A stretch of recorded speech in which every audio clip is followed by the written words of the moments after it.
Winter meetings extravaganza. The Marlins making no moves thus far. Neither is anyone else. Doesn't matter. But there are plenty of sound bites coming out of the winter meetings, including could the Marlins be listening on their starting pitching? What are they doing with Xavier Edwards? Are they in on Isaiah Falefa? Tons to get into. This is Locked On Marlins. You are Locked On Marlins, your daily podcast on the Miami Marlins. Part of the Locked On Podcast Network, your team every day.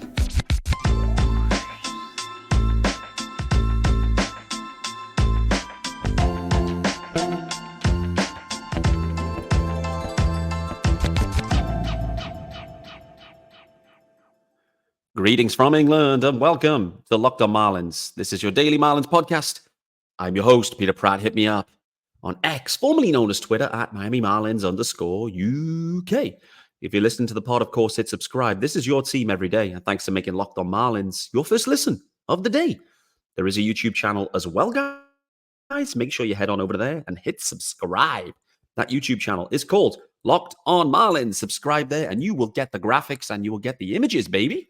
It's kind of the vibe with YouTube, right? Guys, there's tons to get into. Firstly, I have to call out, there hasn't been an episode on Monday or Tuesday. I have still been like crazily under the weather.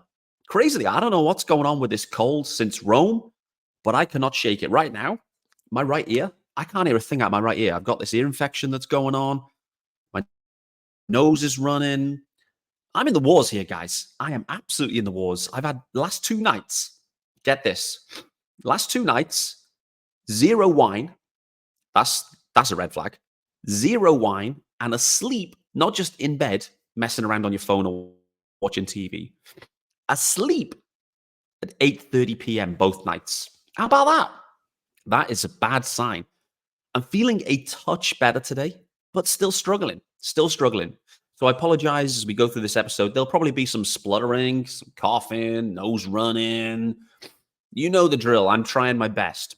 But there's a lot to get into. The winter meetings, let's start there. Just big picture-wise, winter meetings, bit of a dud. Bit of a dud. Everyone's kind of like waiting for something to happen. Like Wade Miley signed a deal, and the Braves have kind of swung a couple of random deals. Kalenic, I think, has gone to the Bravos. Wait to see if that's a reclamation project they can make work. But overall, the winter meeting's a bit of a dud this year. The theme thus far has been, well, clearly the off-season theme will be all about Shohei Ohtani for obvious reasons. One of the best players to ever play the game is available as a free agent. So no wonder. You've also got this Juan Soto situation brewing, heavily linked at this point to the Yankees. Reminder, that's a 1-year rental. There is no future commitment that the Yankees will have on Soto. He is a Scott Boras client. And typically, they like to go to free agency. So there's a lot of Soto to Yankees conversations. The Yankees, I think, are being asked for like a 19-player package or something. The Padres just trying to, extract as much value as they can. But the Yankees at this point, they have to be careful. Every club has to be careful. You can get Soto for this year. And in some ways, it sounds like the trade package is a slight underwhelm, but it's an underwhelm because maybe the expectation is that Juan Soto hits free agency and tests the market. I mean, just more generally with Soto, I'm really intrigued to see how this all plays out. And one team that I think we shouldn't disregard, not for this year, but in next offseason, one team we shouldn't disregard is the Washington Nationals. Just imagine if the Washington Nationals go and get Soto back and pay him, bring him back with a rebuilt roster due to the trade they swung. Wouldn't that be something? Anyway, enough of the big boy talk. Dave Roberts, I think that has been one of the funniest storylines too, actually. Dave Roberts for the Dodgers was asked directly about Ohtani. By all accounts, again, I don't know what truth there is in this and, what's going on. But by all accounts, Ohtani would see it negatively if a team was to talk about any negotiations or whatever it might be. Ohtani isn't speaking to anyone. He's keeping his counsel very close and keeping everything tight-lipped. And so, frankly, I don't know what to believe regarding the Ohtani situation. But I just love the way Dave Roberts just came out and just went, yeah, we met with him. We had a great conversation. He's our number one priority. And I think that was hysterical in many ways. I think it'll be even more hysterical if Ohtani doesn't sign with the Dodgers now. I think that would be the ultimate. But I mean, that's clearly a great fit there. But all GMs, all presidents, all similar titles that effectively are responsible for their organizations, every single one of them should be saying that Ohtani is our top priority this offseason. He should be a top priority for every club, irrespective of where they're at. Because frankly, these guys just, well, there's never been anyone like Ohtani. There never has. And the question is, what's holding you back from going after Ohtani? I don't know. Nevertheless, let's talk some Marlins, because I've kind of danced around on big picture themes for a touch here. Let's talk some Marlins. And let's start with AJ Puk, baby. Isaac Azut dropping in the reporting on this one, which we'll love to see. Isaac's out there in Nashville at the winter meetings, and he's calling out that the Marlins are planning to stretch AJ Puk out heading into spring, and that he will be given an opportunity to work as a starter again heading into 2024, which is really interesting. Let's remember that AJ Puk heading into 2023, before the trade, was likely to be back into the rotation with the Oakland A's. The Marlins went and traded for him. They saw him as a big high leverage arm, and he ended up starting the year as the closer, got injured, got hurt, and then frankly kind of lost his way a bit and somewhat kind of rediscovered his form. But overall with AJ Puk, it was a bit of an up and a down season. But he has history and experience of being a starter. He was projected to be a big-time starter, particularly in his days in Oakland. Never quite realized that. And the Marlins, it seems, are going to investigate this opportunity to see whether AJ Puk can transition back into the rotation. On the face of it, this seems a little bit puzzling, but at the same time, the Marlins need to find a way to replace Sandy Alcantara's innings. And so they need to consider all options at this point.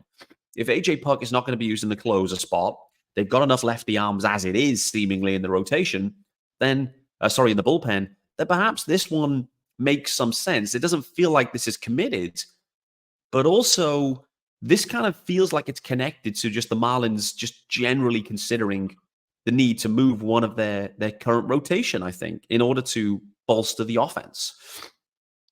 And I think that's kind of the segue into this is, the Marlins, they're listening on their arms, seemingly. That's been reported at this point, as the Marlins continue to listen on their major league arms. The names listed was Jesus Luzardo and Braxton Garrett, Eddie Cabrera. Eddie Cabrera keeps getting mentioned over and over again. And so maybe the thought process is here that the Marlins look to move one of their big-time arms. They try to fill that void and Sandy Alcantara's void by moving AJ Puk back into the rotation, thus filling the void and giving themselves some more innings.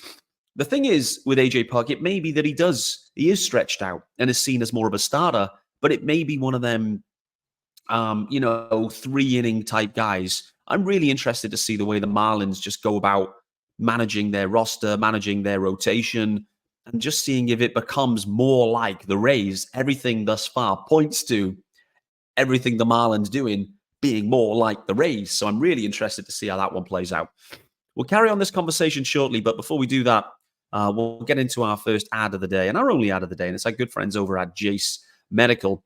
And I know we come to sports to escape from some of the crazy realities of life, but can we just talk for a minute about preparing for real life? According to the FDA, pharmacies are running out of antibiotics like amoxicillin. Is that how I say it? Maybe. Right in the middle of the worst flu season in over a decade. This is scary. I can tell you, flu season is absolutely here. I can't imagine a more helpless feeling than one of my kids got sick and then the supply chain issues kept them from life-saving medication they needed. Thankfully, we'll be okay because of Jase Medical. The Jase case is a pack of 5 different antibiotics to treat a long list of bacterial illnesses, including UTIs, respiratory infections, sinusitis, skin infections, among others. This stuff could happen to any of us. That is true, no doubt. So Visit jasemedical.com and complete your physician encounter. It will be reviewed by a board-certified physician, and your medications will be dispensed by a licensed pharmacy at a fraction of the regular cost. It's never been more important to be prepared than today. Go to jasemedical.com and use the code LOCKEDON to get $20 off your order. All right, guys, you're back here with me, Peter Pratt, on Wednesday, the 6th of December. We are talking winter meetings, and we are talking about the news that Isaac Azud reported. Well done, Isaac, on that one. That AJ Puk transitioning potentially back into the rotation through spring anyway. No major commitment at this point. The rationale for that is, A, they need to find innings to replace Sandy.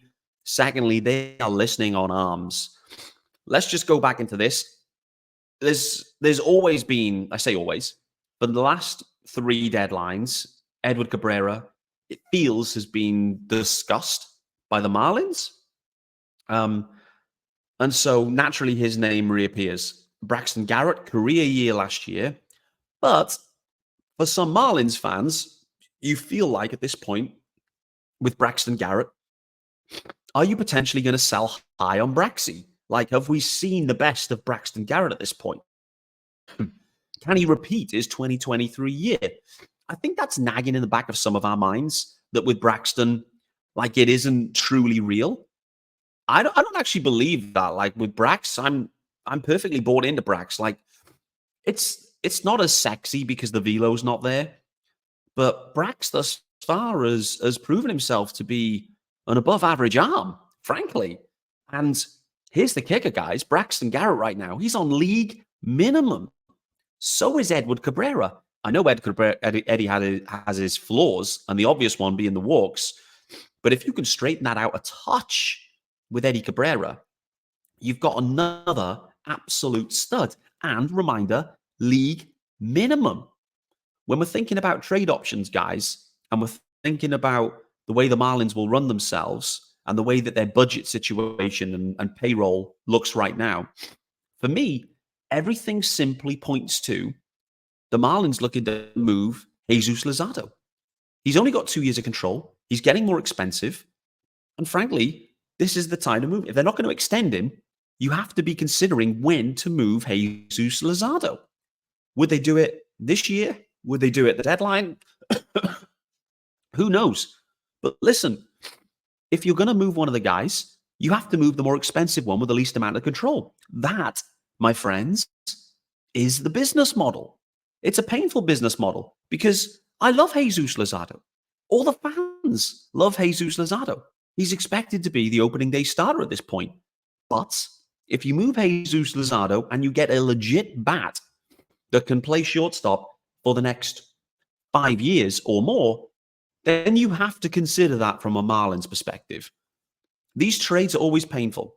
We saw Pablo Lopez last year for Luis Arias. They feel painful. You lose Pablo Lopez. You just need to make sure you absolutely nail the return. You have to nail the return. And if you nail the return, then it's fine. You can deal with it. You can deal with that situation. What you cannot do is move Jesus Luzardo, take a punt on a guy who ends up not delivering offensively and defensively for the Marlins. If that were to be the case, then you are in a world of pain.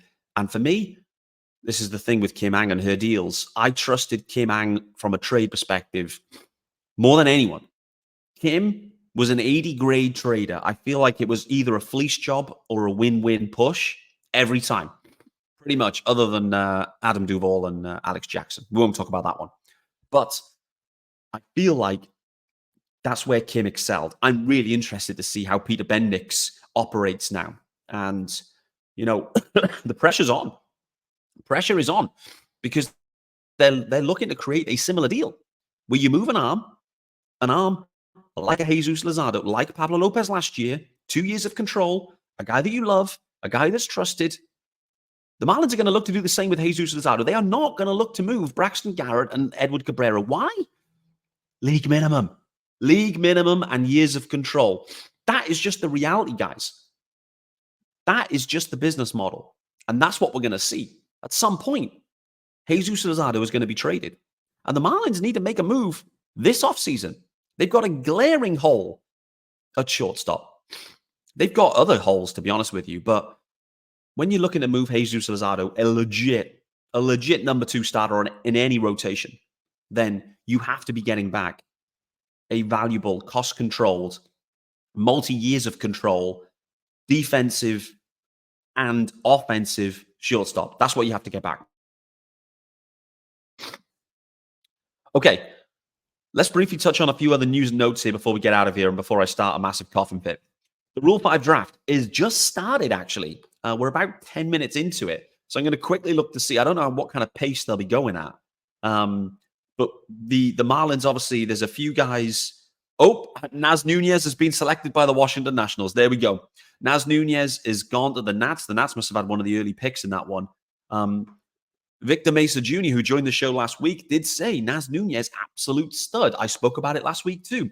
Naz Nunez, absolutely the type of profile that you would select in the Rule 5 draft, because a stud defensive middle infielder that you can easily carry on your roster if you need to.